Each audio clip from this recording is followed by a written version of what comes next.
says no one should have to go through what he went through on the Skyfire. The teen walked away with some injuries and no desire to ever get on a ride again. The teen and his family spoke about what happened only on 13.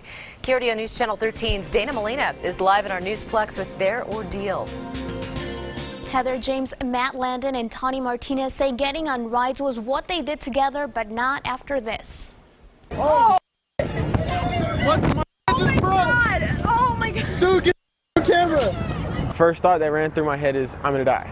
Matt Landon is happy to be alive.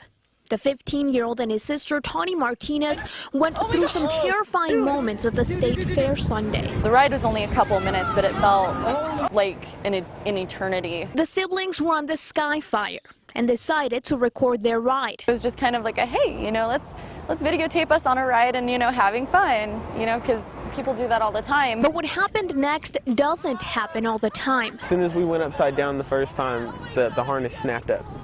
And so I braced myself and I looked at her and I was like, oh my God. So I was like, oh dear God, please don't let me die. I didn't know what else. We were laughing, you know, because we were scared, you know, and it was just kind of that, oh my God, you know, nervous kind of laughter. Landon and Martinez say there was very little keeping Landon from falling off. The only thing that's keeping me in is this flimsy cage that all the operator had to do to get it up was push in and pull out. Thank God there was a cage there, you know, had that ride not had a cage around it, you know, he would have been gone. He was literally bracing himself like on the cage with his hands and his feet and like anything he could to keep himself, you know, from bouncing around. Landon held on so tightly, he tore his muscles and separated some joints. I can move like my forearm like back and forth, but I can't rotate my shoulder. Like I can barely even lift it past maybe if a 45-degree angle. Watching the ordeal is still emotional for Mom. My daughter had called me and she told me, she said, Mom, Matt literally almost just died on a ride.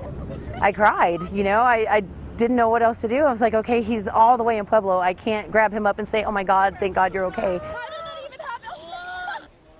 And Landon has more follow-ups with the doctors. His biggest concern is he's a boxer and he doesn't know how his injuries will affect his career. Live in the Newsplex, Dana Molina, KRDO News Channel 13. All right, Dana, thanks so much.